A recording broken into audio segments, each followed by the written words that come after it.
Hey, say hello, boys and girls, to the newest physician at the Indiana Regional Medical Center with the IRMC Physician Group. He's Dr. Anil Mankee, who joins us this morning on Indiana in the Morning. Good morning.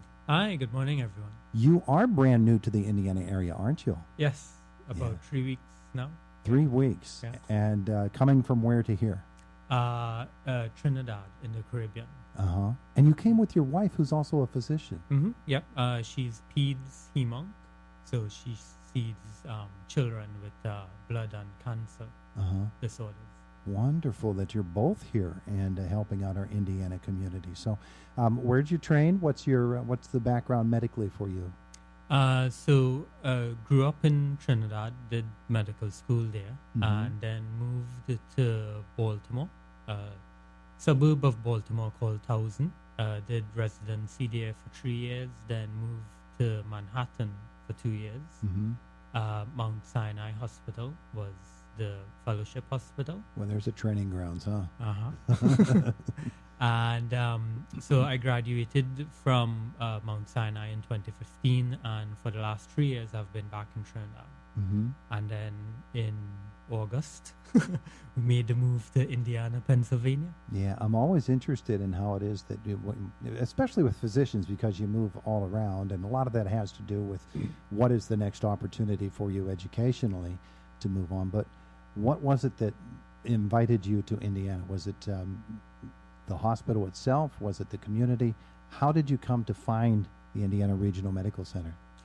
Well, I think it's a team effort between my wife and myself. So she had the opportunity to do her specialty at Children's in Pittsburgh, and I was getting the opportunity to do rheumatology here. So it seemed a good fit for us.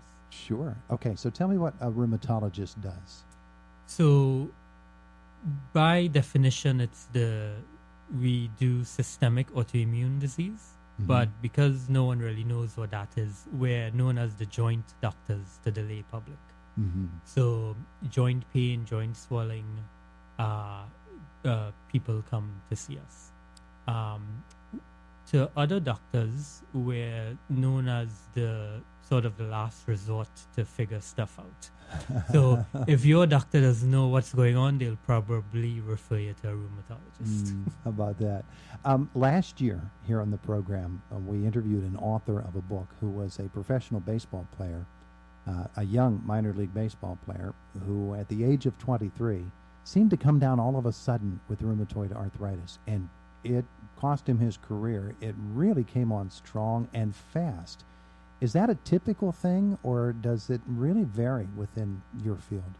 It really does vary. We see patients in childhood all the way up to 60s, 70s.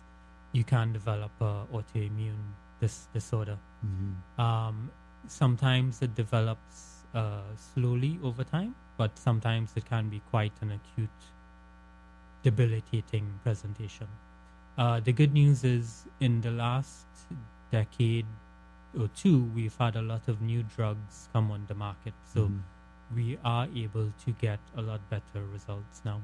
That's one of the things that he was talking about was at first when he was diagnosed with this, I think it was even less than 5 years ago, the drugs that were available were really drugs that basically knocked him off his feet. And there wasn't a whole lot that he could do in his life.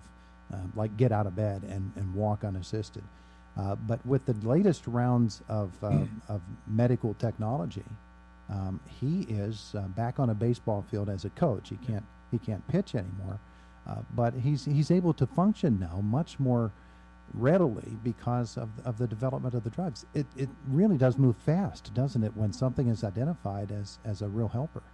Yeah, the field really has advanced in the last decade or two. And so now we can get a lot better results and get patients back to where they were before the disease started. And that's one of the joys of rheumatology.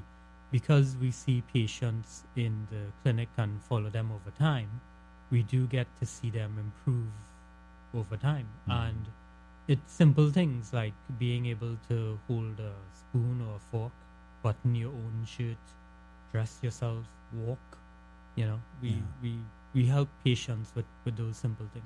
He could do none of those things, as I recall. He had to get his mother to dress him every morning because his fingers would not function and allow him to do something like that. And at such a young age, to go from being so active to all of a sudden having that happen to him really knocked him off his feet, literally. Yeah. I want to get back to the conversation about rheumatism in a couple of moments. I want to remind folks, though, that Dr. Mankee is with the Human Motion Institute. He's operating in this Human Motion Institute Suite 100 on the IRMC campus, and you can give a call to 888-452-IRMC to set up an appointment. IRMCdocs.org is the website where you can find out about Dr. Mankee and others affiliated with the IRMC Physician Group. So, rheumatoid arthritis, it can be very, very painful, can't it? It can, yes, certainly. And it can cause a lot of disability as well because, patients use their hands all the time. And it can affect mostly the joints in the extremities, hands and feet, but it can affect some of the larger joints as well, too. Yeah. When you were a young med student, what attracted you to this field? I think it's the detective work in rheumatology. Oh, yeah. Yeah, you have to really listen to the patient. You have to examine the patient. It's a hands-on specialty. It's not something that lends itself to over-the-phone consultations. You really have to have the patient in front of you. And it's the detective work to figure out what is exactly wrong with the patient and the best way that you can help them. Yeah, the measures of success within your field, I would guess, would be variable as well. For some people, their goals might be just to be able to get back on their feet. Others might have more active goals. So I would guess that also affects how it is that you're able to treat them. Yeah, in rheumatology, we really do a lot of personalized medicine. So we're able to direct our therapies to what the patient really wants to achieve. Yeah. When you and your wife were thinking about coming here to Indiana and exploring the community and the hospital itself, what were some of the impressions that you had upon first coming here? Coming from Baltimore and then New York, it is a small town, but even so, I've met a few people who said they don't live in Indiana, they live in the country. So they are smaller and more rural than Indiana. But it's a very welcoming community. Everyone we've had interaction with has been, very pleasant and very warm, and we've really been made to feel at home here. Oh, that's good. That's good to know. The community itself, it is a small community, and everybody seems to know one another here too. Yeah. And I'm one of those guys that lives way out in the country too. But here we are here in Indiana. But it's wonderful to have you here in Indiana. The facility itself, the Indiana Regional Medical Center facilities that are offered to you, how do they compare with some of the other places at which you've been? Well, obviously it's not as big in terms of the bed number, but it is pretty much state of the art. Yeah. Wow, that's good to know. Good to know that all is happening here. And of course, working with the staff and with the people that you meet here at the Indiana Regional Medical Center, we're always impressed by them, and it's always interesting to me to get an idea of what someone just new to the area thinks. And tell me what you think of the whole area, because this is not like a whole lot of other places. No, it is quite pretty. The architecture is nice. The parks are nice. Walking through, especially Philadelphia Street and some of the side streets, you get to see some of the historic homes and museums, and it is a beautiful city. Yeah, well, we're glad you like it here, and glad you've come to be with us here at Indiana. So rheumatology, I want to get back to a couple of the aspects of rheumatology. You mentioned drug therapy. Obviously, that's important. What are some of the other therapies for rheumatology, rheumatic arthritis, or however you want to say, rheumatism? Yeah. There you go. We rely heavily on physical therapy as well. So exercise, stretching, heat, ultrasound, massage.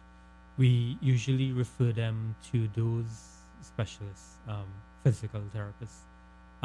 Because rheumatologic disorders can affect the entire body, we do coordinate with other specialties as well.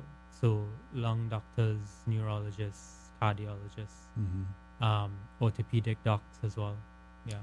Is it a particular condition that can disguise itself as something else, so that you think that you're treating one thing and it's really rheumatism? Yeah. A lot of the stuff that we see can be subtle in its initial presentation.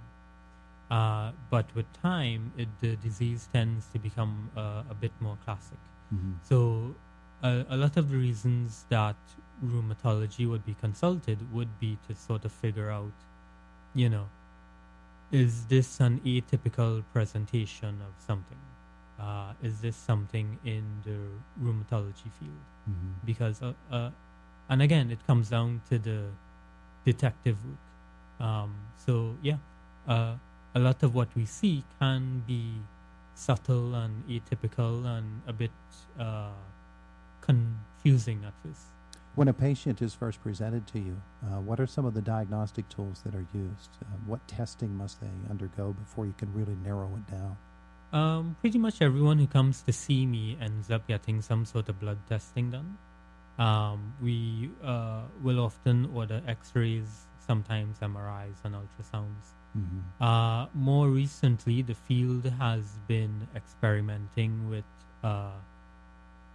specialized CT scans, PET scans, to help to localize information. But the field is rapidly changing. So what rheumatology looks like now might not be what it's going to look like in 10 years from now. I'm guessing educationally that's pretty exciting for you. It is, yeah, to see the field evolve and new therapies and new areas of investigation open up. Yeah. Are there a lot of different seminars and other events, educational events, that you're able to go to and participate in, maybe even as a presenter, as opposed to someone who is absorbing the knowledge, maybe disseminating? Yeah. So the Indiana County Medical Association is going to have a meeting, I think, later this month or next month. There's a Pennsylvania Rheumatology Association, and of course there are national and international meetings as well. Yeah, wonderful. Well, it's been good meeting you, welcoming you to the community. Welcome to your wife as well. Maybe we'll meet her at some point. You are working out of the Suite 100 at the Human Motion Institute. Folks want to call you. What's the number again? 888-452 IRMC. And of course, IRMCdocs.org. Good to meet you and welcome to the community. Thank you. As well as Dr. Anil Mankee with us here this morning on the Voice of Indiana County, WCCS, AM 1160, 101.1 FM. Fox News is coming up next at the top of the hour. We followed that with news from our WCCS newsroom.